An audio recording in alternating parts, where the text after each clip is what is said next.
Hi, it's Rabbi Lewis wishing you an early Shabbat shalom. And yes, I am feeling better. Hallelujah. I want to talk to you today about one of the greatest contradictions in the entire Torah. The Torah contradicts itself? Yes, it does. Kind of like the Constitution. It's full of contradictions, so is independence. That's why we need amendments. Wait, sorry. That worked in Hamilton, but that doesn't work. We don't amend the Torah. We just comment on it for 2,000 years and come up with what we think should be the better version of the Torah. But we don't amend it. We just comment. Okay. Anyhow, in the Wayback Machine, back to when we were studying Leviticus, there's a commandment that says, thou shalt not bear a grudge. And I've always found this funny because, well, pretty much that's the theme of every single one of our holidays, is bearing a grudge. Don't believe me? Passover, read the Haggadah. It's all about how we destroyed the Egyptians and escaped. Sure, we take a drop of wine out of our cup for each of the 10 plagues, and then well, you're not supposed to lick your finger, but some people do, right? But in the main, it's let's be mad at Pharaoh and the Egyptians. Purim. Guy tried to kill us 3,000 years ago, and we still shout out his name. I'm serious. I moved to Chattanooga and they had these cars that say Haman's Driving School. Every time I see one, I roll down my window. I roll down my window as if it's still the 80s, or I push the button, zzz, and I shout out my window and I go, boo! And some poor teenage student driver thinks they cut me off. But, right, we're holding grudges. It's baked into what we do.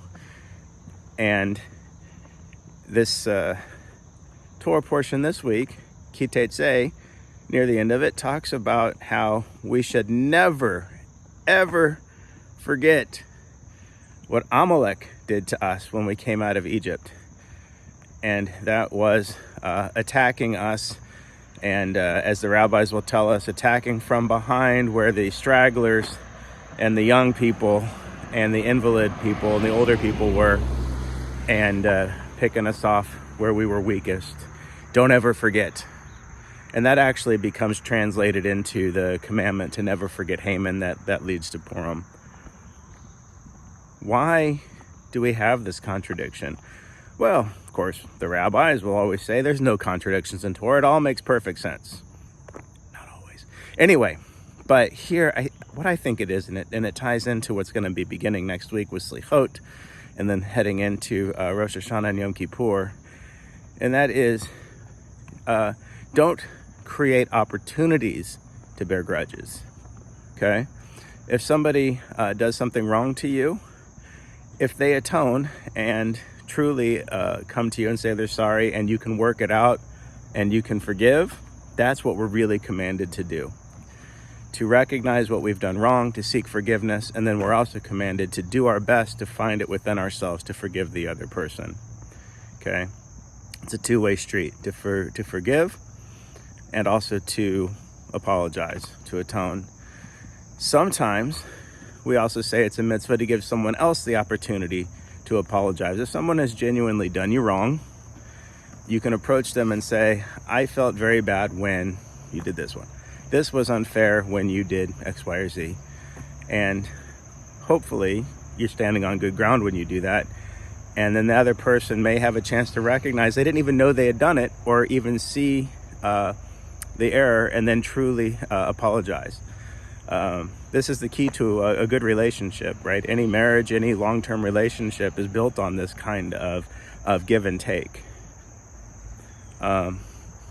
Let's say friendship too, that works that way as well. And if you do that, then there's no opportunity to bear a grudge. And I believe with people like Pharaoh never regretted his actions. Haman never regretted his actions. But when we actually have the opportunity to go through the atonement process and we can clear up things in the moment, then we never have an opportunity to hold a grudge, and therefore we can uphold that Levitical commandment not to bear a grudge.